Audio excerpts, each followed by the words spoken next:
네, 여러분 안녕하세요. 네, 조웅만입니다. 그 오늘 우리 이제 윤리 이론들과 환경이라고 하는 이 챕터를 우리가 좀 살펴볼 텐데요.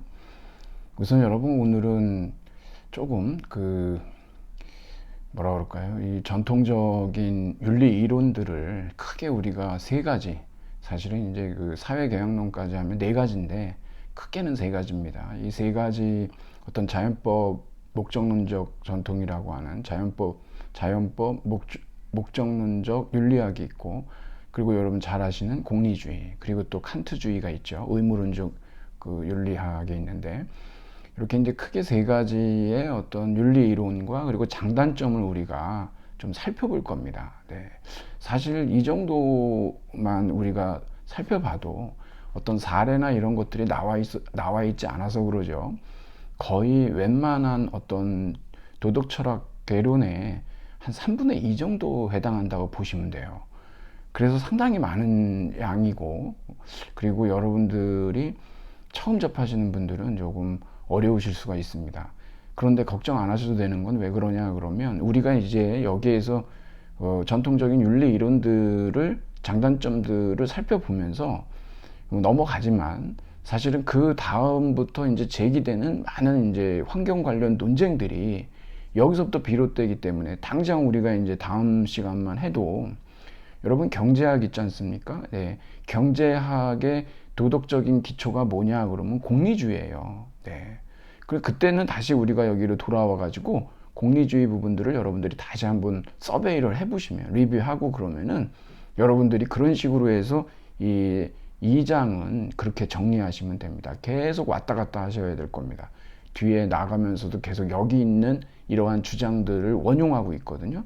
그러니까 이것은 일종의 오늘 한번 우리가 보고 끝나는 것이 아니고, 그 뒤에 이어지는 많은 환경윤리나 환경철학 관련 논의들을 할 때마다 여러분들이 다시 돌아와서 참고하시는, 그런 식으로 여러분들이 생각해 주시면 될 것 같아요. 근데 내용은 상당히 좀 양이 있습니다, 이게. 그래서 여러분들이 참 잘 살펴 주셔야 되는데, 오늘 우리 이제 이 3주차는요, 제가 이제 간단하게 여러분들한테 우리가 무엇을 다루는지에 대해서 안내문을 통해서 말씀을 드렸습니다. 여기에 나오는 이러한 내용들을 우리가 좀 다룰 거거든요.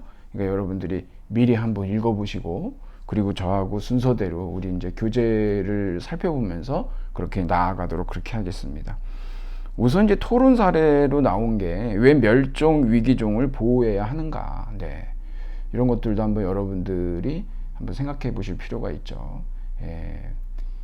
생물 다양성이라고 하는 것 관련해서 우리가 논의하는데, 미국에서 이제 환경 관련 법률들이 70년대에 다 이렇게 제정이 됐다라고 하는, 상당히 아주 그때만 해도 이 환경 문제에 대해서 아주 이해관계가 첨예하게 대립이 되지 않았던 시기 같습니다. 왜냐하면 이렇게 민주당 의회에서 제정해서 공화당 대통령이 서명을 하는, 상당히 그래도 어떤 협치가 가능했던 시기였던 것 같아요.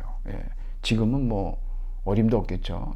워낙 많은 이익단체들이 아주 전방위적인 로비를 하고 있기 때문에, 환경 관련 규제에 대해서 국내도 마찬가지입니다. 근데 규제에 대해서는 신자유주의 쪽에 있는 사람들은 규제는 그냥 싹 없애버려야 되는 것처럼 얘기하고, 규제 무용론. 하지만 이제 반대쪽에 있는 사람들은 규제라고 하는 것들이 없으면 어떤 일이 벌어지는지에 대해서 우리가 많이 알고 있기 때문에, 불필요한 규제는 당연히 개선하고 없애는 게 맞지만, 정말 꼭 필요한 규제들까지도 다 없애서는 안 되는 거거든요. 여하튼 이 비판자들은 규제에 대해서 항상 얘기하는 게 너무나 이제 과도한 경제적 비용이 든다라고 하는 거. 그리고 또 하나는 뭐냐 그러면은 개인의 소유권을 침해한다라는 거. 이게 대표적으로 이제 어떤 규제든지 규제에 대해서 비판할 때마다 등장하는 것들입니다. 우리 이제 60쪽으로 가보면은 거기에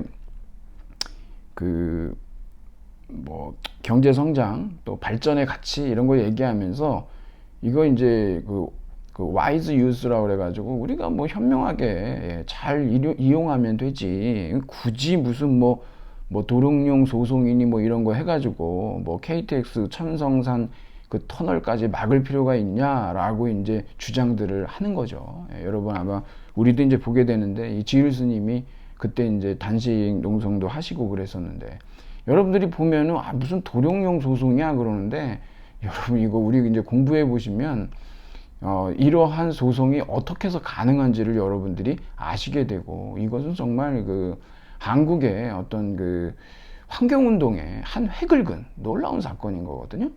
예, 여러분들이 이런 것에 대해서도 그러니까 이제 규제와 뭐 규제 철폐냐 규제 어떤 규제 존속이냐라고 하는 문제에 있어서도 여러분들이 뭐 전문가라든가 아니면 무슨 뭐 정치권에 이렇게 맡겨가지고 내버려둬서는 안 되고 우리가 이제 어떤 참여, 이게 그 다음에 상생 이런 것들을 구사해야 된다라고 하는 겁니다.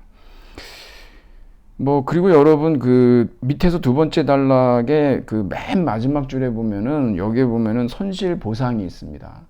여러분 보상하고 배상하고 어떻게 다를까요? 꼭 구분해 놓으셔야 됩니다, 여러분. 일본이 일본군 성노예 사건에 대해서 보상한다고 했을까요? 배상한다고 했을까요? 꼭 알아두십시오, 여러분. 잘 쓰셔야 됩니다. 이거 혼동해서 쓰시면 안 돼요. 이런 것들을 여러분들이 정확하게 이런 개념을 구사할 수 있어야만 여러분들이 일본이 왜 저런 식으로 얘기하는지 이런 것들도 단박에 아실 수가 있는 거죠. 61쪽으로 가보죠. 멸종 위기종 보호법이 있는데 여기 지금 이제 세 가지가 이렇게 나와요. 근데 사실상 이것들이 이제 뒤에 우리가 이제 공부하게 되는 공리주의라든가 또 의무론이라든가 자연법이라든가 이런 것과 다 연관이 돼 있다는 겁니다. 여기 이제 첫 번째 뭐 종들의 보존이 인간의 안녕과 그 만족에 기여한다. 공리주의. 그다음에 생명에 대한 권리, 의무론, 권리와 의무 이런 거 있죠. 생명권. 그다음에 그 뭐 본래적 가치를 갖는다라고 하는 거. 이게 이제 그 자연법, 목적론적 윤리학이다라고 하는 것하고 사실은 이렇게 그 관계가 있고 함축되어 있다라고 하는 얘기를 하는 겁니다. 어차피 우리가 뒤에서 좀 볼 거니까요. 자, 토론 주제는 여러분들이 한번 살펴보시도록 하시고요. 서론으로 한번 가보죠. 여기 여러분 서론에서 지금 그 얘기하는 게 뭐냐면 결국에 우리가 그 규범 윤리학이 있고 그 다음에 철학적 윤리학이 있다는 거예요. 예. 이게 이제 단계인데 우선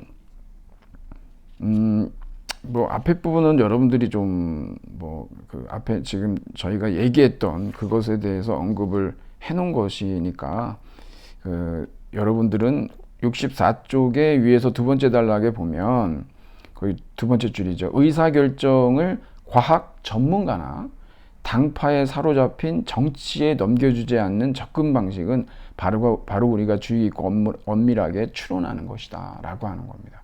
우리가 이거 배우는 이유가 이런 데 있다는 거죠. 예. 여러분 전문가한테 다 떠넘기면 안 됩니다. 예. 그 전문가라고 하는 사람들은 우리가 지난 시간에도 봤지만 과학자가 사회적 책임을 면제받을 때 어떠한 가공할 만한 폐해가 발생하는지 여러분들이 아시지 않습니까? 그리고 정치권들은 사실 로비스트들에 의해서 굉장히 뭐 어떤 정치 자금이라고 하는 게 있지 않습니까? 뭐 후원금이나 이런 걸 통해서 얼마든지 목적하는 바들을 기업이라든가 어떤 단체들이 이루어내기도 하잖아요. 예. 여러분 보셔서 아시겠지만 포괄적 차별금지법이 이미 예전에 그 입법력 우리가 이제 그 안건으로 상정이 됐었는데도 불구하고 이것을 갖다 좌초시켰던 그러한 이제 그리스도교 근본주의가 있지 않습니까? 마찬가지거든요. 그러니까 여러분들이 이런 문제가 발생했을 때 환경 문제에 관련 의사결정이라고 하는 것은 절대로 여러분들이 전문가에게 그냥 뭐 위임한다든가 일임한다든가 또는 이러한 정치권이 뭐 해결할 수 있는 사안으로 이렇게 넘겨줘서는 안 된다라고 하는 거. 이것이 이제 우리가 어떤 시민으로서 환경 문제를 대하는 기본적인 자세와 태도라고 하는 겁니다. 여기 이제 철학적 윤리학이 이렇게 나오는데 여러분한테 그냥 그 한번 좀 사실 뭐 이게 윤리학 시간은 아닌데 여러분 사실 도덕하고 윤리는 달라요. 차이 없이 그냥 도덕, 철학, 윤리학 이런 식으로 같이 쓰는 분들도 많이 계시는데 여러분 우리가 도덕 있지 않습니까? 모렐로티라고 하는 걸 쓰게 되면 거기에 뭐가 들어가냐 그러면은 사실은 가치의 형이상학이 토대로 들어가 있거든요. 이거는 그리스도교하고 연결이 돼요. 모렐로티라고 하는 거. 그래서 이것은 옳음과 그름. 그러니까 신에 대한 의무가 이 속에 깔려 있단 말이에요. 그래서 이제 도덕 철학 그러면 그러한 옳음과 그름의 문제를 다루는 거고 여기 지금 나오는 윤리학 있잖아요. 에틱스라고 하는 거. 이 윤리학은 그렇지가 않아요. 윤리학은 뭐냐 그러면은 그냥 현실에서의 어떤 사회적 관습입니다. 이거는 어떤 신이 개입이 안 돼요. 윤리학이라고 하는 것은 이것은 단순히 그냥 좋음과 나쁨의 문제입니다. 그러니까 우리가 타자에게 어떤 것은 해도 되고 어떤 것은 하면 안 되잖아요. 그러니까 도덕의 기초라고 하는 것은 선행이 아니고 위해 금지죠. 타자에게 해를 끼치면 안 되는 게 도덕의 기초예요. 선행까지는 할 필요 없어요. 그건 의무 이상의 행위라는 거죠. 그럴 필요는 없다는 거예요. 우리나 하여튼간에 도덕의 기초는 타인에게 피해를 끼치지 않는 겁니다. 거기서 시작하죠. 이게 이제 그러니까 이제 윤리학은 수평적인 의미, 도덕이라고 하는 것은 신과 인간의 문제 이런 식으로 우리가 보시면 도덕 윤리도 구분이 되는데 그냥 같이 쓰기도 해요. 같이 쓰기도 합니다. 하지만 여러분이 알고 계시면 훨씬 좋겠죠. 여기 지금 윤리학이라고 해가지고 에섹스가 그리스어 에토스라고 그랬잖아요. 이거 잘 쓴 거예요. 근데 여러분 그 앞에 이 있잖아요. 이 에토스에 이 있죠. 이 위에다가 이렇게 딱 줄표를 긋잖아요. 장모음이거든요. 에토스. 그렇게 되면 뭐가 되냐 그러면 여러분 습관이 오래되면 뭐가 돼요? 그 사람의 성격이 돼요. 그렇죠? 캐릭터가 됩니다. 그러니까 여러분이 그렇게 외우시면 돼요. 히라버로 이게 이제 엡실론하고 에타하고 해가지고 다른데 에토스하고 에토스 뭐 큰 차이는 없는데 줄표가 있는 거예요. 읽을 때는 큰 차이가 없는데 우리가 일부러 길게 읽지는 않으니까. 근데 여러분이 여기에 나오는 이 에토스는 관습이고 습관이고. 근데 그게 줄표가 건다 그랬죠. 습관이 오래돼 봐요. 그러면 여러분 성격 되잖아요. 그렇게 외우시라고 제가 가르쳐 드리는 거예요. 외우기 쉽죠, 여러분? 히라보 배우신 거예요, 오늘. 2단어 배우셨네요. 습관하고 성격을 배우신 거예요. 그러니까 여러분, 어떤 사람의 성격은 뭐의 결과다? 습관의 결과다. 플라톤이 법률에서 그런 얘기를 하죠. 일단 여러분이 그렇게 좀 알아두시고, 여기에서 보면은, 그러니까 여러분, 이 에식스라고 하는 윤리학을 보면은 어떻게 될까요? 관습이고 습관이잖아요. 그러면 시대마다 어때요? 똑같아요? 2500년 전이나 지금이나? 안 그렇죠. 도덕은 역사적인 거예요. 윤리는 역사적인 거예요.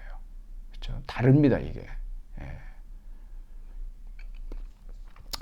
그러니까 여러분들이 이제 어느 사회마다 또 시대마다 이러한 이제 윤리학이 있는데, 일단 이런 정도로 여러분한테 소개를 해드리고 윤리학이라고 하는 것의 어원을 분석함으로써 여러분한테 이렇게 말씀을 드려놓은 것이고, 지금 여기 우리 책에서 이제 아주 좋은 질문이 하나 있는데 65쪽에 한가운데쯤 보세요. 우리는 왜 우리가 지금 믿고 있는 것들을 믿는가? 너무 멋있죠. 여러분 이런 질문을 많이 해야 돼요. 왜 나에게 어떤 질문은 의문의 대상이 되지 않고 지금도 여전히 나도 모르는 사이에 내가 그것을 자연스러운 것으로 인식하고 있는지. 그게 이데올로기죠. 이데올로기. 그렇게 만들어요. 그것들은 대부분 다 선입견과 편견이에요. 인간의 우상이죠. 여러분 개인의 우상일 수도 있고 인간이라는 종족의 우상일 수도 있어요. 우리는 그런 것들을 타파해 나가야 돼요. 늘. 그래서 이런 비판적 검토라고 여기 지금 얘기하죠. 여기서 뭐라 그러냐 그러면 규범 윤리학이 있고 철학적 윤리학이 있는데 이 두 단계거든요. 일단은 우리가 규범 윤리학이다 그러면 여러분들이 윤리학을 우리가 일단 크게 나눠요. 두 개로.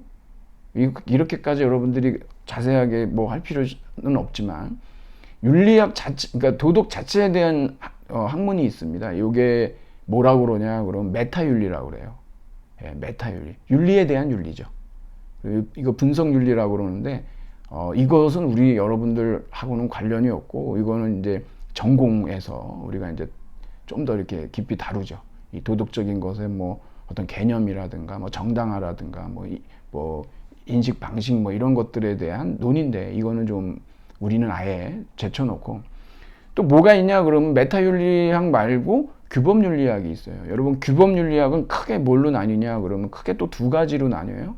칸트주의로 대표되는 의무론적 윤리학이 있고요. 윤리설이 있고 그 다음에 이제 우리 공리주의라고 그러죠. 목적론적 윤리설이라고 그래요. 행복을 목적으로 하기 때문에 그래요. 일단 여러분이 이렇게 크게 또 이렇게 두 개 나눠주세요. 두 개로 나누고 또 여기에서 이 규범윤리학에서 또 두 개로 이렇게 나눠 놓는 겁니다. 이게. 이 두 가지가 있단 말이에요. 이 규범윤리학에. 여기서 지금 비판적 검토라고 하는 이 얘기를 왜 하느냐 그러면 우리가 어떤 환경 관련 논쟁이 생겼다 그러면 거기에 대해서 있잖아요. 우리의 규범윤리학이 갖고 있는 어떤 접근 방법들이 있어요. 여러분들이 이제 67쪽에 두 번째 단락에 거기 규범윤리학이라고 이렇게 나와 있죠. 예. 그런데 우리가 이러한 환경 논쟁에서 비판적 검토라는 걸 하고 일단 반성적 사고, 비판적 사고를 하려고 하면 한 발자국 뒤로 물러나야 된다 그러거든요. 거리를 둬야지 뭐가 보죠. 그렇죠? 예. 그때 우리는 일정한 거리를 두어야만 거기에 대해서 일단 이렇게 대상화시킬 수가 있기 때문에 그런 표현을 쓰는 거예요. 은유적인 겁니다. 이게 멈춰서 생각해야 된다라고 하는 얘기하고 다르지 않아요.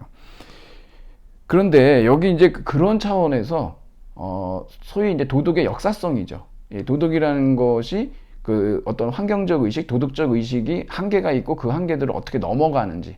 어찌됐든 인간은 문화적인 진화를 거쳐온 건 사실이잖아요. 여기 이제 대표적으로 여기 나와 있는 맨 밑에 줄 65쪽에 레오폴드라고 있는데 알도 레오폴드거든요. 이게 이제 랜드 에식이라고 그래가지고 이제 땅의 윤리 우리가 뒤에서 할 겁니다. 이것도 여기 이제 트로이 전쟁에서 돌아온 오디세우스 얘기를 해요. 유명한 얘기라서 그렇거든요. 여기 보면은 오디세우스가 트로이아 전쟁에서 이제 고향 땅으로 돌아가다가 예, 10년을 갖다가 이제 모험을 하게 됩니다. 이게. 예. 하여튼 포세이돈의 저주 때문에 그런 일이 벌어지는데 하여튼의 우여곡절 그때 이제 고향 땅에 도달해가지고 결국은 이제 108명의 구원자들을 전부 그냥 아주 학살을 하죠. 예, 전부 죽여버리는데 그리고 나서 여기 12명의 여자 노예가 있는데 이 노예들도 어떤 식으로 죽이냐 그러면은 밧줄을 갖다 이렇게 사선으로 해가지고 무슨 조기 목 이렇게 하듯이 있잖아요. 사람 목을 갖다가 그렇게 다다다 이렇게 달려가지고 왜 조기를 이렇게 하는 거를 이렇게 쭉 늘린다고 생각하시면 돼요. 그래서 12명을 그렇게 참 이상하게 죽이죠. 예. 왜 죽였냐 그러면 당시엔 여자 노예고 노예는 그냥 재산이니까 처분 가능한 걸로 이 사람들은 돼 있었고 이게 죽게 된 이유는 뭐냐면 108명의 구원자들하고 정을 통하고 그들에게 이제 페넬로페의 여러 가지 상황들 이런 것들을 갖다가 알려주는 그러한 어떤 스파이 짓을 좀 했죠. 그래가지고서 이제 12명을 이렇게 죽이는데 레오폴드는 뭐라고 그러냐면 그때 당시만 해도 인권이라는 게 있었냐. 그러니까 인간의 존엄은 불가침한데 그런 게 없었다는 거죠. 하지만 지금은 그렇지 않지 않냐 이래요. 사실 여러분 산이 높으면 골이 깊죠. 우리 아리스토텔레스가 정치학에서 보면 뭐라 그러냐 그러면 노예 제도를 정당화해요. 예, 원래부터 노예로 태어난 인간들이 있다라고 얘기까지 하거든요. 상당히 그래서 비난을 많이 받죠. 그리고 또 여자가 상당히 열등하다고 얘기해요. 남자가 우월하다고 그러고. 그거 제가 한 얘기가 아닙니다. 이게 정치학에 보면은 명시적으로 얘기를 하고 있어요. 산이 높은데 골도 깊어요. 여러분들이 그런 권위에 주눅 두지 마세요. 아리스토텔레스든 플라톤이든 지금 우리가 보면요, 우리가 훨씬 더 인권의식은 훨씬 넘어서 있어요. 주눅들 필요 없어요. 예. 그뿐만이 아닌데 여기까지만 하죠. 그리고서 그러니까 오디세우스가 못 봤던 그걸 우리는 지금 보고 있잖아요. 거기다가 또 뭐가 있냐 그러면 거기 중간에 단락에 보면은 또 중간쯤에 보면은 레오폴드도 나오지만 카슨도 나오죠. 예, 이 사람들이 결국 우리한테 그 기존에 있었던 관습이 있잖아요. 카슨도, 레이첼 카슨이 우리에게 보여줬던 게 결국에 이제 이 과학기술, 이 살충제라고 하는 것이 살생제라고 하는 것을 가르쳐 주는데, 그러니까 그 화학약품의 어떤 효율성만 따지다가 그것이 장기적으로 생태계에 어떤 악영향을 미치는지에 대해서 우리의 눈을 개안시켜 줬잖아요. 그러한, 그러니까 우리의 환경적 의식의 한계를 드러내준 아주 이런 그 입지전적인 인물들이 있다는 거예요. 그 중에 한 명을 제가 또 소개하자면, 지금은 말씀을 제가 지금 같이 읽을 수는 없는데 여러분이 234쪽에 보시면 거기 피터 싱어라고 나와요. 동물복지와 관련돼서 얘기할 건데, 이 피터 싱어도 마찬가지의 사람이죠. 그러니까 어떤 동물복지라고 하는 것을 처음으로 가져왔는데, 사실 우리에게는 굉장히 처음에 무슨 소리야 이랬지만, 결국 우리의 그러한 그 어떤 편견을 깨주는, 이런 걸 통해서, 이런 비판적 고찰을 통해서 우리의 사유는 더 넓어지고 깊어질 수 있다는 거예요. 그러니까 여러분들이 레오폴드, 그 다음에 카슨, 그 다음에 피터 싱어, 이런 사람들이 우리에게 그 일종의 우리의 어떤 철학적 각성을 가져다 준 사람이다, 이렇게 여러분들이 좀 생각해 주시고, 자, 그래서 이제 67쪽의 두 번째 줄에 보면은 우리 자신도 윤리적으로 무지할 수 있다. 그렇죠. 우리 뭐 한계가 굉장히 많잖아요.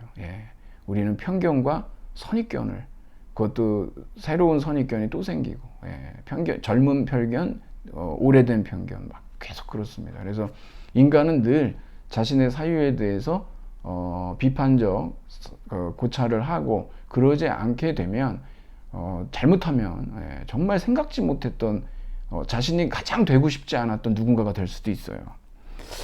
그래서 여기 이제 규범 윤리학을 통해 가지고 우리가 좀 한 걸음 뒤로 물러나서 생각해 볼 수 있는 이런 기회를 갖게 되는데, 그 페이지의 맨 마지막에 나오지만 이 규범 윤리학에서 어디로 가냐면 철학적 윤리학으로 이제 옮겨간다는 거예요. 그래서 이제 이 철학적 윤리학은 뭐냐 그러면, 이 규범 윤리학을 통해서 우리가 접하게 된 어떤 문제의 여러 가지 어떤 뭐 당위적 주장이라든가 이런 것들이 있는데, 그런 것들의 어떤 근거, 이런 것들을 분석하고 평가할 수 있는 데까지 간다. 그래서 이제 규범 윤리학에서 철학적 윤리학으로, 우리가 직접 이런 것들을 그 환경 논쟁에서 실행할 수 있어야 된다라고 하는 것을 여기에서 이제 이렇게 구체적으로 좀 얘기들을 해주고 있습니다. 그 69쪽으로 가서, 그러면 여기 우리가 이제 학습하진 않았는데 이 윤리 이론하고 환경 윤리학 연구가 무슨 관련성이 있냐? 여러분, 환경 윤리잖아요. 그렇죠?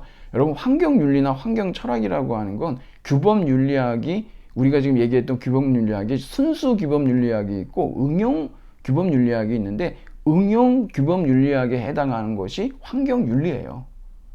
그러니까는 그 윤리 이론들, 전통적인 윤리 이론이 있는데, 이것들을 좀 더 어떤 그 환경 문제와 관련된 구체적인 사안들을 해결하는 데 쓰는 거죠. 그게 이제 환경 윤리거든요. 그러니까 이 두 가지가 무슨 관련이 있느냐?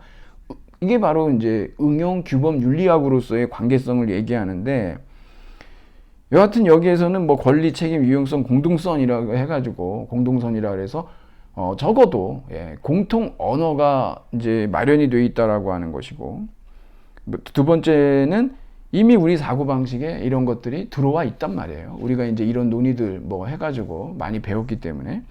그리고 70쪽으로 가면 세 번째가 있는데, 어떤 전통적인 지침과 평가가 이미 있죠. 또 장점, 단점들이 있어요. 오늘 우리가 그거 볼 겁니다.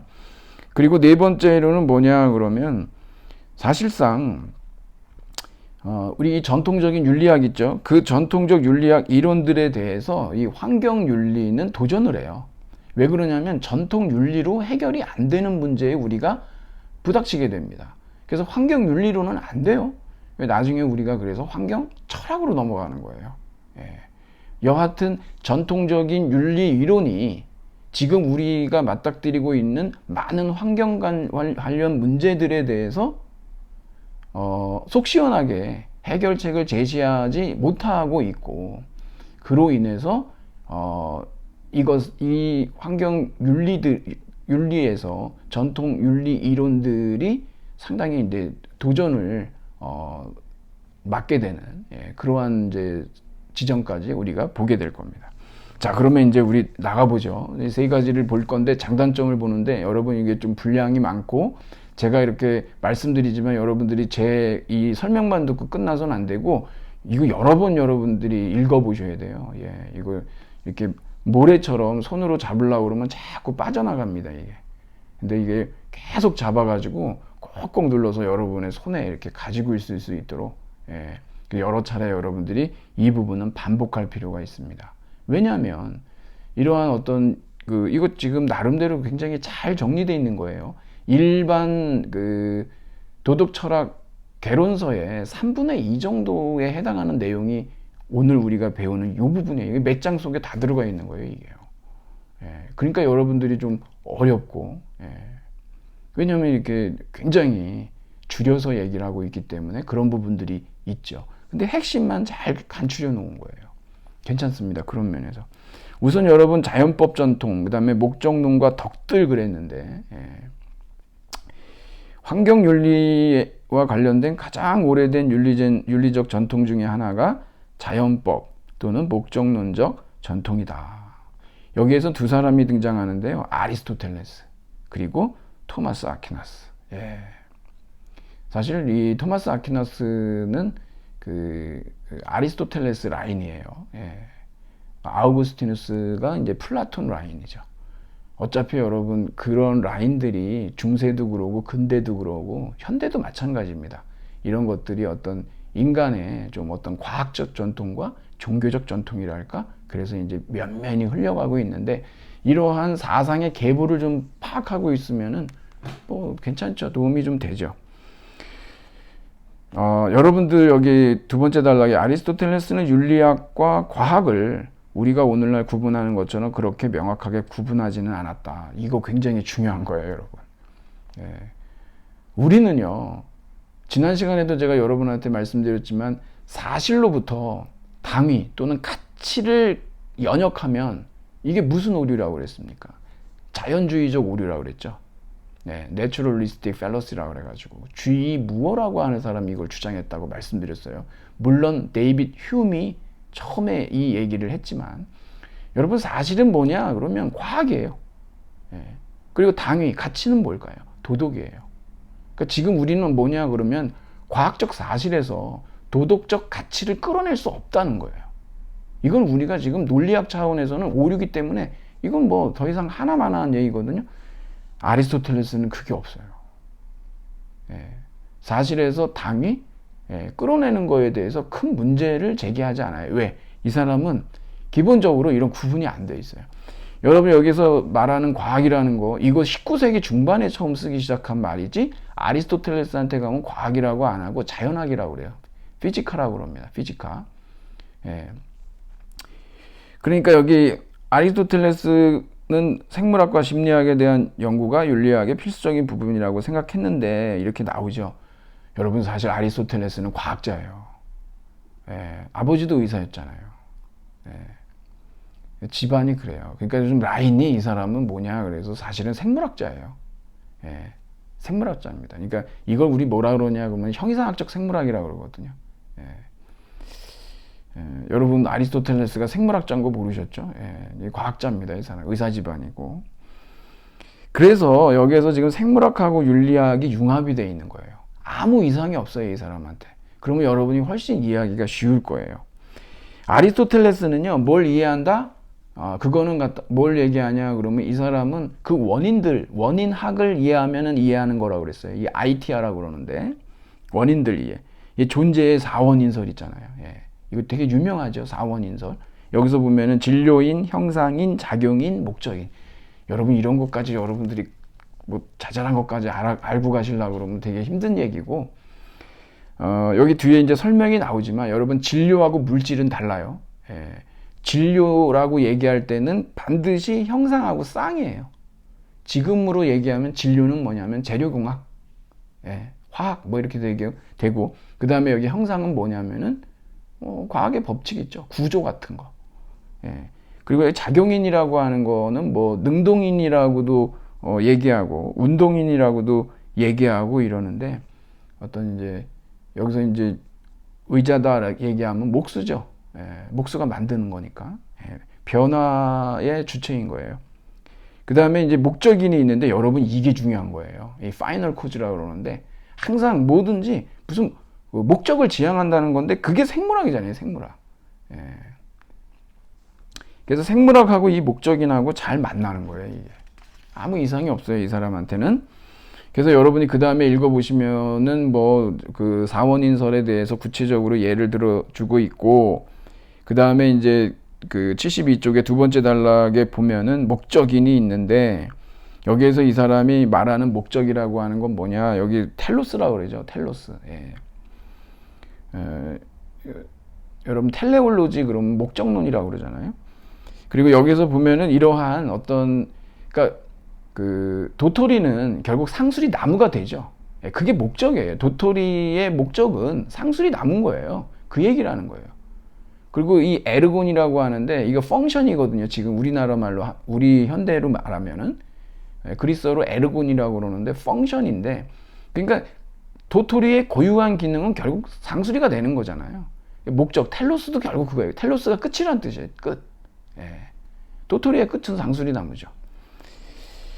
그래서 이러한 내용을 여기서 이제 얘기를 해서 73쪽의 두 번째 단락에 보면 보다 근대적인 설명하고는 완전히 다르죠. 여러분 그 아리스토텔레스의 자연학은 목적론적인 설명을 하지만 근대는 어떻습니까? 기계론이에요. 기계론. 환원주의고 목적 없어요. 예. 여러분 다윈의 진화론 보세요. 거기 무슨 목적이 있어요? 예. 그거 똑같은 거예요. 근데 아리스토텔레스는 안 그래요. 그러니까 그 차이를 여러분들이 보시고 그때서부터 이 사람이 이제 목적론적 또는 자연법적 윤리학이 이제 구사가 되는 거죠. 뭐 생명의 세 가지 뭐 근본적인 활동이 있다 그러는데 이것도 여러분이 영양, 감각, 사고 이렇게 돼 있는데 이게 왜 그러냐 그러면 74쪽으로 가면은 여러분들이 그 두 번째 단락 제일 중요한 여기 되게 중요한 거예요. 밑줄을 그으시면 좋겠는데 아리스토텔레스에게서는 과학적 사실과 윤리적 가치 그러니까 과학과 도덕이 도덕 사이의 구별이 오늘날처럼 명확하지가 않아요. 그 이유는 뭐라고 그랬습니까? 이 사람의 어떤 그 생물학하고 그 다음에 이 윤리학이라고 하는 것이 목적론적이기 때문에 그래요. 뭐 이거 여러분 꼭 그 특기할 만한 것으로 여러분들이 꼭 알아두셔야 되고 그래서 이제 세 번째 단락에 아리스토텔레스는 이러한 목적론적 체계가 인간을 포함한 모든 자연적 대상에 다 적용된다라고 얘기를 했습니다. 그리고 74쪽 맨 마지막 줄에 보면 이것이 13세기의 토마스 아퀴나스한테 갑니다. 토마스 아퀴나스도 아리스토텔레스주의자예요. 여기다가 뭐 하나 얹냐 그러면 이거 뭐 저기 그리스도교죠. 그래서 이 기독교 신학, 그리스도교 신학을 여기다가 합쳐가지고 아리스토텔레스 자연학, 윤리학, 그 다음에 그리스도교 신학을 갖다가 합쳐가지고 자연법과 목적론의 윤리학을 이제 전개를 한 거예요. 그래서 아리스토텔레스하고 아퀴나스하고 이게 같이 가는 거죠. 아퀴나스는 아리스토텔레스의 이제 과학적인 윤리적인 목적론을 뭐라고 얘기했냐? 신이 들어와야 되니까. 그냥 모든 건 다 이제 신의 계획인 거죠. 그런 식으로 얘기하면 모든 자연적 대상들의 이 활동은 다 신의 계획에서 비롯된 것이다. 얼마나 이게 얘기가 잘 됩니까, 이게. 그러니까 자연의 질서는 도덕적 질서예요. 그렇죠? 예, 자연의 질서가 도덕의 질서예요. 그렇게 만들어 놓는 거예요. 그리고 75쪽으로 여러분이 가보시면 거기 맨 마지막 단락에 이 같은 전통이 갖고 있는 궁극적인 특징으로 언급할 가치가 있는 것은 버추어, 덕이다. 이 덕은요, 대부분의 근대적 윤리적 사고는 규칙이라고 하는 거나 인간의 행위에 초점을 맞추는데 윤리학의 목적은 우리가 훌륭한 삶을 살아가기 위해 준수해야 대한 규칙과 원리를 제공한다는 건데 여기 세 번째 줄에 보면은 덕 윤리학이 있죠. 이것은 뭐냐? 행위보다 성품이나 습관을 강조한다. 아까 우리가 얘기했듯이 에토스 있잖아요. 에토스. 그렇죠. 여러분 여기 덕윤리라고 그래요. 중요한 질문이 있습니다. 나는 어떤 종류의 인간이 되어야 하는가? 이게 덕윤리학에서 굉장히 이제 강조하는 질문이에요. 여러분이 덕윤리학은 우리가 여기서 잠깐 이렇게 언급하고 마는데 여러분들이 나중에 이 책을 공부하시다 보면 그리고 이제 많은 환경 관련 논문들을 제가 제공하는 거 읽다 보시면 어떤 생각이 드시냐면 뭐 안 되면 덕윤리래? 무슨 뭐 하려고 그러다가 이거 해결을 어떻게 해야 될까요? 이러면은 덕윤리로 가자 이런 주장들을 많이들 하는 거를 여러분들이 보실 겁니다. 예. 그래서 때로는 짜증날 때도 있을 거예요, 여러분들이. 그냥 뭐만 안 되면 그냥 아주 그냥 덕윤리야 이렇게 할 수 있는데 여러분들한테 제가 책 하나 소개를 하나 해드리려고 그래요. 이거 상당히 좋은 책이고 제가 웬만하면 이거 좋은 책이다 이런 얘기 뭐 주로 하는 편이긴 한데 근데 정말 좋은 책이에요. 정말 좋은 책인데 예.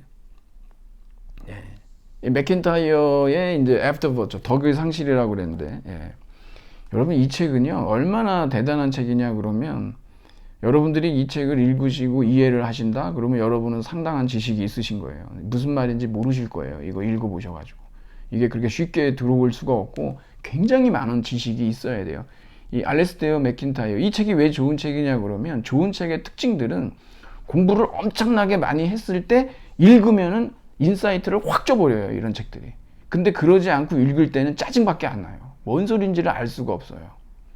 근데 굉장히 좋은 책이에요. 이게. 이게 이제 덕윤리학을 얘기하는 것이거든요. 이 맥킨타이어가.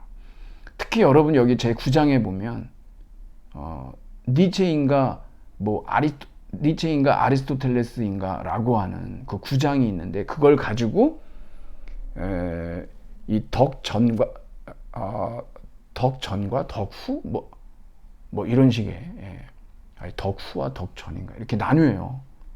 어찌됐든 그 니체하고 이 아리스토텔레스 있잖아요. 이게 굉장히 중요하거든요. 이게. 뭐 신은 죽었다, 뭐 역사가 끝났다, 주체가 끝났다, 덕도 없다, 막.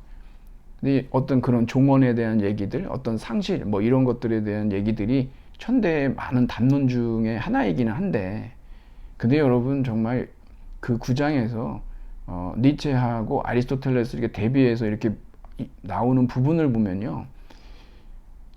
그러니까 도덕이라는 게 정말 무언지 제가 여기서 말씀드리기는 좀 너무 큰 논의가 될 것 같아 가지고 말씀드리기는 좀 어려운데 이 책 굉장히 좋은 책이라는 거 여러분들이 꼭 알아두세요. 그래서 지금 현대에서 어떤 대안적인 윤리 체계로 이 덕윤리를 얘기를 많이 해요. 그래서 어떤 사안에 대해서 해결이 잘 안 되면 이걸 가지고 나와서 나는 어떤 종류의 인간이 되어야 하는가 이렇게 질문하게 되면은 사실은 환경 관련 많은 문제점들이 조금 손쉽게 해결될 수 있는 방법도 있거든요. 여러분들이 나중에 논문이나 이런 데서 왜 그런지 아시게 되는데 이 덕이라는 거, 버처라는 거 사실은 이제 아랫대라고 하는데 알아두세요. 이거 그냥 알고 계세요. 나중에 뒤에 또 나올 겁니다. 이게 여기서 나오지만 보통 윤리학이라고 하는 것이 결국 이제 자기 이익이라고 하는 거, 셀프 인터레스트의 이 역할, 이거하고 이제 따져볼 때 항상 이제 자기를 희생하고 뭐 이런 것들을 이제 윤리학이 보통 강조하잖아요. 근데 덕윤리로 가면은 사실 갈등이 없다는 거예요. 윤리학과 자기이익 사이에 어떠한 갈등도 없다. 맨 밑에 줄에 보면 있어요. 이게 덕윤리의 장점이에요. 이게. 그렇거든요. 그래서 여러분들이 이제 요거는 그냥 언급만 제가 해놓겠습니다. 그 다음에 이제 그럼 목적론에 대한 현대적 견해들이 있는데 이것들이 이제 어디에서 주로 쓰이냐라고 하는 것들이 이제 나와요. 이 77쪽의 두 번째 맨 밑에서 첫 번째 단락 보면 자연법의 주요 이념들이 자연 생태계가 아주 질서 있고 조화를 이루고 있다라고 여기 기초하면은 이게 가정을 할 수가 있죠. 왜 그러냐 그러면 이 자연계가 어떤 목적을 가지고 있고 그 다음에 또 여기 이 자연법 전통으로 보면은 이게 또 모든 게 다 신의 계획이잖아요. 신이 창조하고 아름다웠다라고 얘기했기 때문에 이 자체로 조화를 이루고 있어요. 그렇기 때문에 이런 자연 질서는 있는 그대로 놔두는 거. 이게 자연적인 게 좋은 거예요. 라고 하는, 그래서 78쪽에 생태학적 문제 두 번째 줄에 나오잖아요. 생태 중심주의에서도 그러한 어떤 이 생태계의 질서, 조화, 이런 것들을 그 훼손하는 것이 이제 잘못된 것으로 얘기할 수 있는 근거가 바로 이러한 자연법적 전통에 있다는 겁니다. 그러니까 여기에서 이제 보존주의와 불간섭이 당연히 처방책이 될 수밖에 없겠죠. 두 번째로 가면은 여기 모두 살아있는 것은 그 자신의 선을 갖는다. 이게 뭐냐 그러면 오이케이온 에르곤이라 그래가지고 고유한 그 기능이 있어요. 예. 이게 여기에서 이제 생명중심주의에서는 생명권으로 오는 거죠. 그래서 이걸 가지고서 이제 또 얘기를 할 수가 있다라고 하는 겁니다. 근데 여기에 이제 도덕적 위계가 성립한다는 건 여러분들이 알아두셔야 됩니다. 뭐 식물들은 영양만 하잖아요. 동물들이라고 하는 거 운동, 그리고 인간은 다 하면서 사고까지 한다 그래가지고 이거는 어쩔 수 없이 도덕적 위계가 있어요. 이게 자연법 전통에서는. 예. 그래서 이제 인간이 모든 것을 다 동물을 갖다가 잡아먹을 수도 있고 뭐 그러한 어떤 특별한 그런 어떤 그 신에게 특별한 어떤 그런 위치를 부여받은 거죠. 그리고 뭐 여기에 보면은 미래 세대나 가축 모든 살아있는 것 생태계를 돌보는 것과 관련해서 덕에 기초한 접근도 여기에서 나온다. 덕윤리라고 하는 거 얘기했죠. 반론이 있어요. 그게 뭐냐 그러면 여러분이 아시다시피 이 목적론 우리가 이거 지금 안 받아들입니다. 포인트리스 유니버스죠. 우주에는 세상에는 어떤 목적도 없고 의미도 없어요. 다윈 이후에 이미 우리는 그렇게 다 얘기하고 있는 것이고, 그리고 이미 17세기 과학 대혁명에서 나오지만 기계론이란 말이에요. 이제 목적론은 폐기되고 이제 기계론으로 다 설명이 되지 않습니까? 그러니까 여기에서 지금 주요 반론으로 나온 것도 자연적 대상들이 하나의 일정하고 독특한 목적을 갖는다는 거, 이거 부정하는 거죠. 그리고 79쪽으로 가면 두 번째 반론은 아까 얘기했던 대로 이게 이제 자연주의적 오류예요. 근데 자연법에서는 이것이 과학과 도덕이 이렇게 무관하지가 않다는 거, 그 전제 자체가요.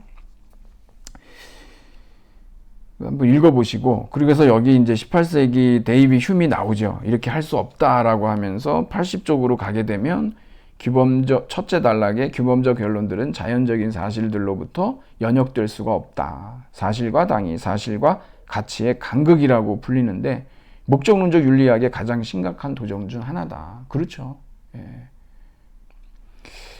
그런데 여러분, 이것이 이제 받아들여지는 순간이 있어요. 논리적으로는 오류예요. 근데 형이상학적으로 행위 주체에게는 연결이 돼요. 연결이 될 수 있습니다. 그러니까 여러분, 논리적 차원에서는 오류지만 형이상학적 차원에서는 연결되는 부분도 있어요. 이게 두 가지 이렇게 애매하게 있다는 걸 여러분들이 알고 계셔야 돼요. 나중에 가서 덕윤리가 이제 뒤에 나오게 되면 이게 문제가 되지가 않을 수가 있게 되거든요. 그 차원이 있습니다. 그런 차원이. 왜냐하면 행위 주체에게는 이 두 가지가 결합되기 때문에 그래요. 이거는 일반 어떤 과학 철학자들도 다 알고 있는 얘기고, 여러분들이 그렇게 한번 알고 계세요. 이게 이렇게 끝나는 문제가 아니고 서로 반쪽이 긴장 상태에 있다는 거. 그리고 근데 진화론만 봐도 그러죠. 도연변이와 자연 선택에 의해서 이루어지는데 굳이 뭐 목적론적 언어 사용할 필요가 없고, 맨 밑에서 세 번째 줄에 보면 자연은 선하지도 악하지도 않고 그저 자연일 따름이다 그러잖아요.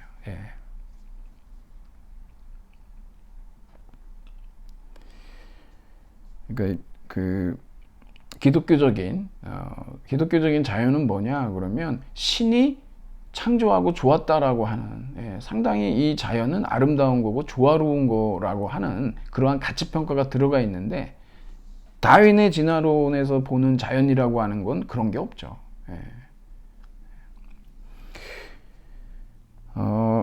그렇지만 두 번째 줄에 밑에서 매력이 여전히 있는데, 이거 왜 그러냐 그러면 생물학 때문에 그렇다 그러거든요. 근데 왜냐하면 생물학은요 사실은 이 목적론하고 기계론이 같이 들어가 있어요. 왜 그러냐면 여러분, 그 생명체를 위해서, 이 생명체가 살기 위해서 나머지는 기계적 화학작용으로 설명이 가능하거든요. 이 두 가지가 이 생물학에서 있어서는 목적론과 기계론이 같이 작용을 해서 그래요. 그래서 이것을 이제 독특하게 이렇게 얘기할 수 있다라고 말을 하는 겁니다. 네, 좋습니다. 뭐 이거 뭐 이런 식으로 좀 여러분들이 살펴주시고, 나머지는 여러분들이 한번 좀 읽어보세요. 이거 설명하기에는 너무 양이 많아서 지금도 시간이 많이 갔습니다만, 83쪽으로 한번 가보죠. 공리주의가 나와요, 여러분. 공리주의. 예. 말씀드렸다시피 여러분, 경제학의 도덕적인 토대는 공리주의입니다. 그러니까 여러분, 이거 우리 다음 시간에 또 보게 되는 거예요. 그리고 여러분, 공리주의는 이미 우리가 이제 많이 접하고 있죠.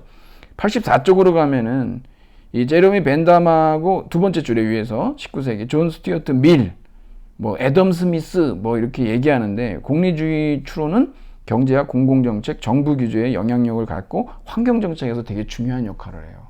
여러분, 매일 비용 편익 분석이잖아요. 4대강 할 거냐 말 거냐, 환경 영향평가, 나중에 여러분 보시게 되겠지만 이거 아주 형편없어요. 아주 여러분들이 진짜 그 내막을 들여다보면. 여러분, 그래서 우리가 이 경제학이라는 게 무슨 가치 중립적인 거라고 우리가 생각하기 쉽지만 가치 의존적이라는 거예요. 왜? 공리주의라고 하는 윤리 이론을 바탕으로 가지고 있어요. 예. 이거 공리주의, 그래서 우리가 알고 나면 경제학의 그런 주장들에 대해서 비판할 수가 있게 된다는 거예요. 그게 능사가 아니에요, 여러분. 자, 일반적으로 공리주의는 전체적인 선을 극대화하거나 최대 다수를 위한 최대선을 만들어 낸다, 뭐 이렇게 내라고 명령한다, 막 이랬잖아요. 제가 여러분한테 한번 소개를 해드릴까 싶은데, 여러분, 이 최대 다수 최대 행복, 이거 제레미 벤담이라는 사람이 처음으로 주장했다고 여러분 아실 텐데, 그렇지 않습니다, 여러분.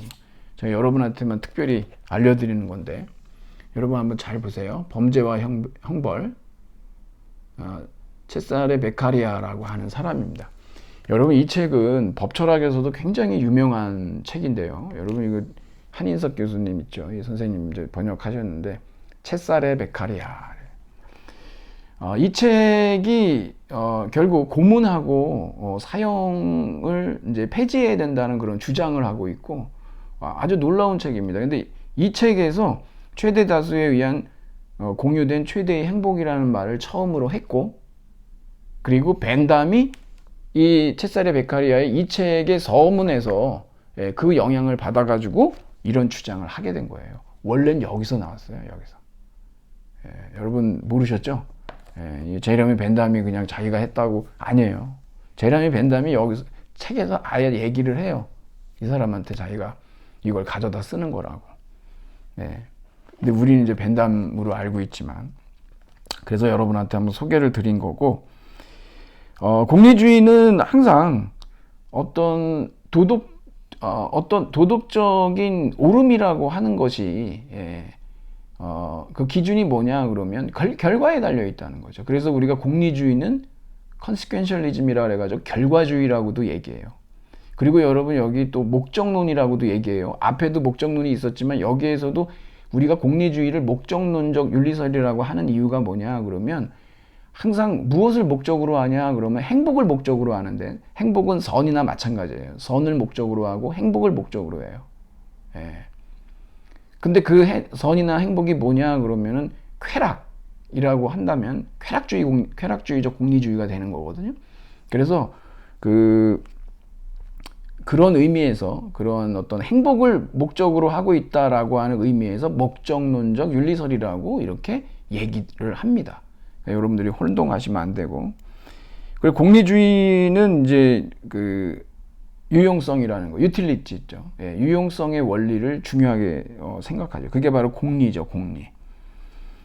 자, 그래서 여기 이제 85쪽의 두 번째 단락의 맨 밑에 줄에 보면 이 선이, 선, 이게 행복이거든요. 선이 뭐냐, 이 행복을 뭘로 보느냐에 따라서 다양한 형태의 공리주의가 나옵니다. 그렇죠. 뭐 이상공리주의, 뭐 보편공리주의, 뭐 부정공리주의, 이거 이제 칼포퍼가 얘기한 건데, 평균공리주의, 총량공리주의는 우리가 뒤에서 볼 거예요. 그리고 이제 행위공리주의, 규칙공리주의 뭐 있습니다. 이런 것들도. 자, 우선은 우리가 좀 봐야 될 거는 거기 밑에서 두 번째 단락에 보면은 공리주의의 한 입장은 쾌락 혹은 최소한 고통이 없는 상태를 그 자체로 갖추 있는 유일한 선으로 본다. 이 행복이 뭐냐? 선이 뭐냐? 쾌락이라는 거예요. 이걸 갖다가 쾌락주의적 공리주의라고 합니다. 이 공리주의의 그 한 유형인 거예요, 여러분들이. 그리고 공리주의 두 번째 입장은 뭐냐? 그러면 이번에 이제 이 행복이 뭐냐? 그러면 쾌락이 아니라 욕구 만족이래요. 이렇게 해서 나오는 게 뭐냐면은 선호공리주의입니다. 이거 자주 쓰일 거예요, 우리가. 쾌락주의적 공리주의하고 선호공리주의라고 이게 두 가지로 나뉘는데, 공리주의에 수많은 반론들이 있어요. 문제되는 게 뭐냐 그러면 바로 측정의 문제예요, 여러분. 측정의 문제. 여기 이제 이 측정의 문제라고 하는 것은 결국 무엇이냐면 86쪽에 그 맨 밑에 단락에 보면 뭐 쾌락이나 행복이나 욕구를 갖다가 우리가 이거를 양화할 수 있냐는 거죠. 뭐 어떻게 할 거냐는 거예요. 경제학에서는 그런 거를 다 양화하는데 양화할 수 없는 것도 양화하는. 우정도 막 양화해요. 예? 사랑도 막 뭐 100원, 200원 이렇게. 이게 문제라는 거예요. 이게 측정의 문제에서 나오는 이게 양화 불가능한 것들이 있거든요. 양화의 대상이 안 되는 거. 87쪽으로 가면 뭐냐면 이게 두 번째 단락에 보면은 이러한 그 선이 계량하기 어렵기 때문에 이거를 갖다가 대체하려고 뭐 대표적인 게 돈. 그리고 여기 나오지만 밑에서 두 번째 단락에 보면은 환경 규제가 비용 편익 분석에 의해 다루어질 때 이게 발생을 해요. 모든 게 다 이런 식으로 환경의 가치를 돈으로 환산할 수 있겠느냐 이거예요. 이게 이제 문제라는 거죠. 그리고 그 밑에 맨 마지막 줄에 마지막 단락에 보면은 사람들의 범위와 인격체로 간주되는 것의 한도를 고려할 때 이게 발생한다 그러는데 이 공리주의에서는 다 고려할 수가 없잖아요. 그러니까 최대 행복을 얘기하려고 하는데 측정의 문제가 생기고, 측정 어떻게 그걸 양화할 수 있냐. 그리고 또 최대 다수를 얘기하려고 그러는데 전부 다 포함시킬 수가 없잖아요. 그래서 이제 그 이해 당사자, 관련 당사자만 얘기하는데 솔직히 어디까지가 관련됐고 어디까지가 관련이 안 됐는지를 어떻게 합니까, 여러분? 솔직히 우리가 어떤 산을 갖다 개발한다 그러는데 이해 당사자라고 얘기하면 솔직히 뭐 그 주변에 사는 사람만이 이해 당사자일까요? 그건 또 아닐 거 아니에요. 그로 인해서 여러 가지 뭐 약조건도 있을 수 있고, 많지 않겠습니까? 뭐 거기 산소도 있을 수 있고 뭐 여러 가지가 있단 말이에요. 그거를 갖다가 제대로 이렇게 관련 당사자 이걸 갖다가 확정하기가 그렇게 쉽지가 않다. 더더군다나 여러분 그렇게 그 관련 당사자를 갖다가 똑같이 평등하게 볼 수 있을까요? 여러분의 가족하고 여러분이 아는 지인하고 아니면 생판 모르는 사람하고 똑같이 공평한 관망자로서 여러분들이 취급할 수 있냐는 거예요. 그건 어떤 의미에서는 비도덕적인 거예요. 여러분 에티오피아의 난민하고 여러분의 가족하고 누가 더 여러분한테 소중합니까? 여러분 친구하고 누가 더 소중합니까? 이거 물어보나 마나죠. 뭐 어떤 사람들은 그런 사람도 있어요. 그 에티오피아 난민은 돕는데 가족은 안 돌보는 사람도 있더라고요. 자, 88쪽으로 가보시죠. 거기에 또 이렇게 보면은 이러한 여기 이제 완전히 이 공리주의를 교정이 아니라 포기하도록 만드는 그러한 것이 있는데 거기에 보면은 여러분 세 번째 단락에 네 번째 줄 있죠. 옳고 그름은 맥락에 의존하고 그래서 인간의 통제 밖에 있는 요인들에 의존하게 된다 그러는데 이거 의무론적 윤리설에서 이거 얘기할 거거든요.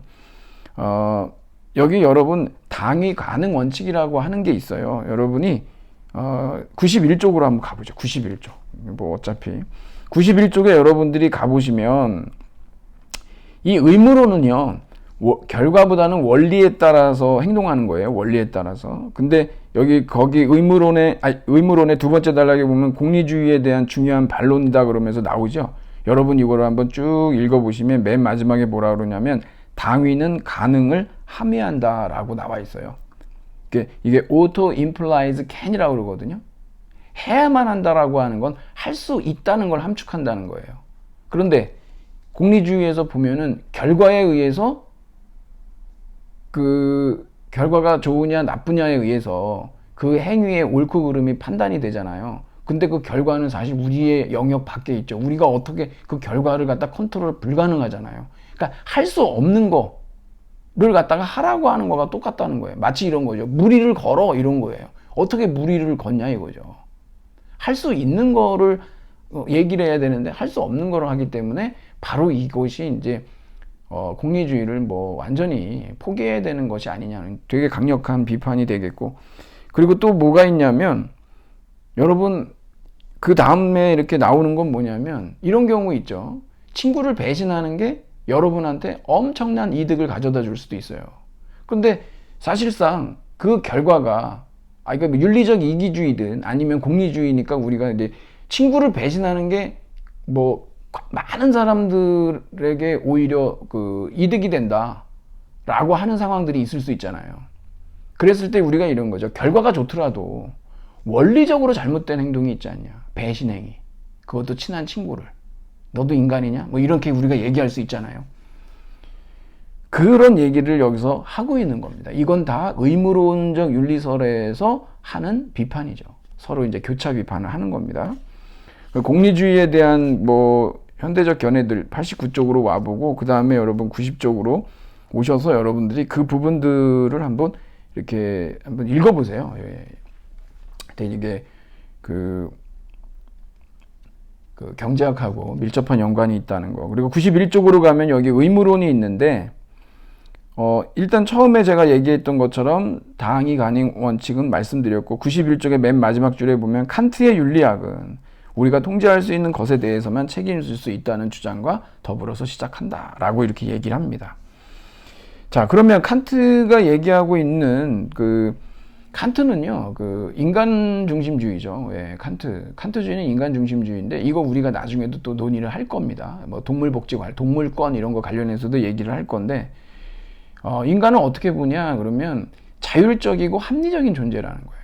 예, 그렇기 때문에 여기에서 이제 따라 나오는 것들이 뭐냐면, 여러분 거기에 보면은, 정언 명령이라고 하는 게 있어요. 카테고리컬 임페라티브라고 그러거든요. 이 정언 명령. 여러분 가언 명령하고 정언 명령하고는 완전히 달라요. 아주 간단하게 달라요. 가언 명령이라고 하는 건 뭡니까? 뭐뭐 라면이잖아요. 조건이 있죠. 근데 정언 명령은 뭐냐? 무조건이에요. 무조건이야. 막 이런 거예요. 조건이 없어요, 이거는. 그냥 하라면 하는 거예요, 이거는. 그러니까 여러분이 어떤 행위를 할 때 그 행위가 보편화 가능한 것이 될 수 있도록 여러분이 그러한 준칙을 따라라 이래요. 여러분 개인적인 그 규칙을 경륜이라고 하고, 예. 그리고 이제 이러한 인간 모두가 따라야 되는 이게 보편적인 명령이 보편적인 명령으로서의 이 정언 명령이죠. 이게. 예.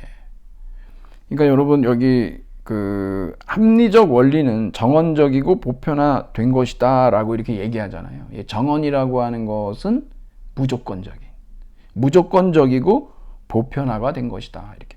정언 명령이 가지고 있는 세 가지 특징이 있는데 사실 두 가지가 제일 중요해요. 보편성의 원리가 있고 또 하나는 뭐냐면 여기 바로 나오지만 목적성의 원리가 있고 그 다음에 자율성의 원리가 있어요. 즉 사람을 수단이 아니라 목적으로 대하라고 그러잖아요. 그래서 제일 중요한 건 뭐냐면 이것이 보편화 가능해야 돼요. 예. 그러니까 거짓말을 해도 된다라고 하는 것을 보편화할 수 있습니까? 안 되죠, 그거는. 예. 그렇기 때문에 이런 것들은 우리가 정언 명령으로 사용할 수 없다라고 하는 거예요. 칸트가 여기 이제 맨 마지막에 얘기하듯이 사람은 수단이 아니라 목적이다. 그리고 여기 93쪽의 첫 번째 줄에 나오죠. 자율적인 존재다. 자율성의 원리. 이게 이제 정언 명령의 세 가지 원리예요. 그러니까 여러분들이 이것도 한번 쭉 이렇게 같이 이렇게 읽어 보시면 되는데, 그러면서 94쪽에 두 번째 단락에 보면 권리는 사회적 유용성보다 우선할 수가 있다. 아까 제가 말씀드렸듯이 유용성의 원리로 따지면 결과는 굉장히 공리주의적인데 원리적으로 잘못된 것이 있잖아요. 배신행위 이런 거. 그 얘기를 여기에서 하고 있는 겁니다. 그리고 이제 어떤 규제에 대한 철폐를 요구할 때 어떤 개인의 사유재산권 침해라든가 이런 식으로 얘기해서 개인의 권리 침해라고 할 때도 의무론적 이 윤리설이 거기에 이제 근거를 제시한다라는 거죠. 95쪽으로 가면 그러면 이게 어떤 문제들을 안고 있냐라고 하면 여기에 여러분들이 한번 이렇게 읽어보시면 특히 좀 관건이 되는 게 95쪽의 맨 마지막 단락에 보면요. 권리에 대한 담론이 욕구에 대한 담론에 위장된 방식에 지나지 않는다는 주장이 있다. 많은 경우 여러분 그게 권리인지 욕구인지를 잘 구분해야 되는데 사람들이 있잖아요. 욕구를 권리라고 위장해요. 그런 경우들이 많이 있어요, 여러분. 이거 구분 잘 하셔야 됩니다. 이런 단점이 이 의무론적 윤리설에 있다는 거죠. 그리고 96쪽의 두 번째 단락에 보면 이러한 전통 속에는 강한 인간 중심주의, 강한 인공지능인가? 강한 인간 중심주의죠. 인간 중심주의적인 편견. 이거 피터 싱어 뭐라고 그러냐 그러면 종차별주의 이렇게 얘기를 하죠. 여러분들 이것도 한번 봐두시고 그리고 96쪽의 맨 마지막 줄에 보면 다수결의 원칙에 맡기는 것은 행복을 극대화하는 공리주의의 목표를 만족시켜주는 것으로 보일 수 있다고 그러는데 여러분 이거 이미 중고등학교 때 공리주의의 폐해가 뭡니까? 여러분이 다수결의 원칙, 다수결의 폐해입니다. 이거 횡포죠. 제가 어디서도 말씀드렸는데 제가 아파트에서 동대표도 했었어요. 정의의 입장에서 한번 해봤는데 물론 제가 너무 능력이 없고 그래가지고 아주 너무 고생만 하다가 그만뒀는데 제가 그만뒀습니다. 도저히 저는 능력이 안 돼요. 이거 하실 수 있는 분들은 저 같은 사람은 안 돼요. 10명 중에 6명만 예스를 하면은 다 통과가 돼요. 그러면 여러분 이거 실제로 어떻게 하는 줄 아세요? 그분들끼리 서로 짜가지고 이렇게 서로 이해관계 있잖아요. 그래서 너가 이거 해고 이거 해가지고 우리가 그다음부터는 6명이서 자기네들끼리 마음대로 그냥 다 찍어가지고 4명은 바보 만들어 놓고 6명만 똘똘 뭉치면은요 정말 2년 동안 다 말아먹을 수도 있어요. 그러니까 전국의 아파트에 이렇게 비리가 많은 거예요. 그뿐만이 아니에요. 아이고 제가 이 얘기하면 이거 진짜 한두 끝도 없어요. 하여튼 문제예요, 문제. 이거 진짜 우리 대통령 공약으로 한번 해가지고 전국에 있는 모든 아파트들 정말 한번 진짜 대대적으로 한번 수술을 하면 제가 봤을 때는 정말 그러니까 한 아파트에 일어나는 모든 문제가 한국 사회의 부정부패 비리의 문제라고 생각하시면 저거 절대 과언하는 거 아닙니다. 이게 또 이런 얘기하니까 또 약간 흥분이 되네요. 97쪽 여기에 보면은 두 번째 단락에 보면은 칸트적인 전통이 해결해야 하는 가장 큰 과제는 권리 주장을 명확히 하고 옹호하는 것인데 우리는 갈등하는 권리 주장들을 어떻게 조화시킬 수 있겠느냐.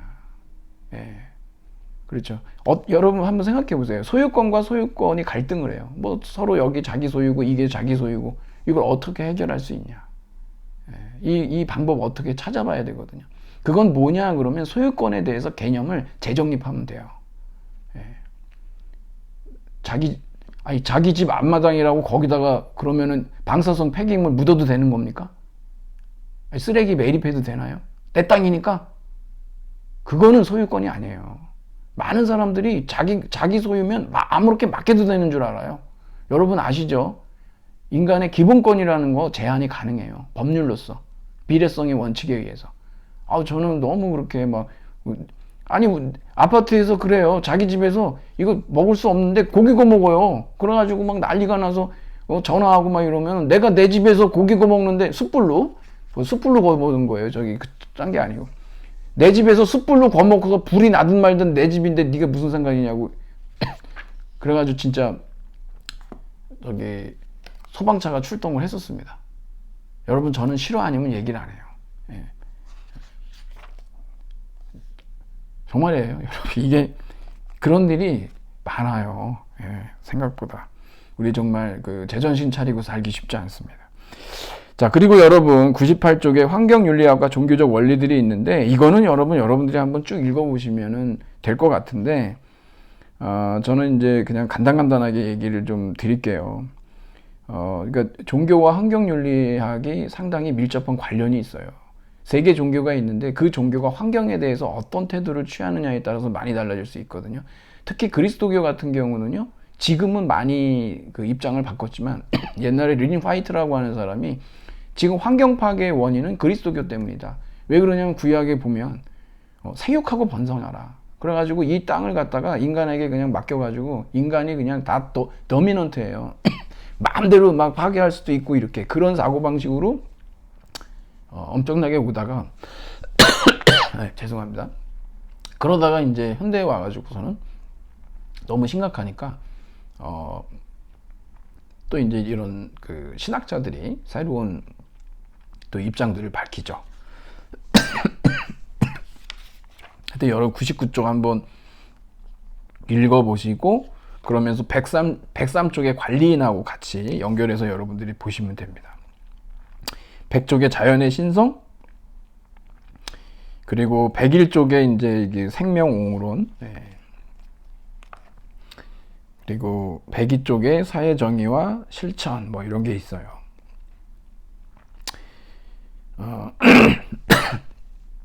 여러분 102쪽에 맨 마지막 단락에 여러분이 보시면 환경정의 문제가 나오는데 우리가 나중에 10장에서 이제 보게 될 텐데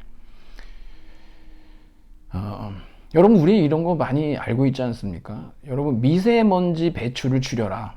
누가 지금 가장 그 부담을 느끼고 피해를 입겠습니까? 개발도상국입니다. 그러면 선진국들은 옛날에 안 했을까요? 다 했습니다. 더 많이 해 드셨습니다. 그분들이. 이런 거 뭐라고 그럽니까? 사다리 걷어차기라고 그러죠. 내가 올라왔으니까 넌 못 올라오게.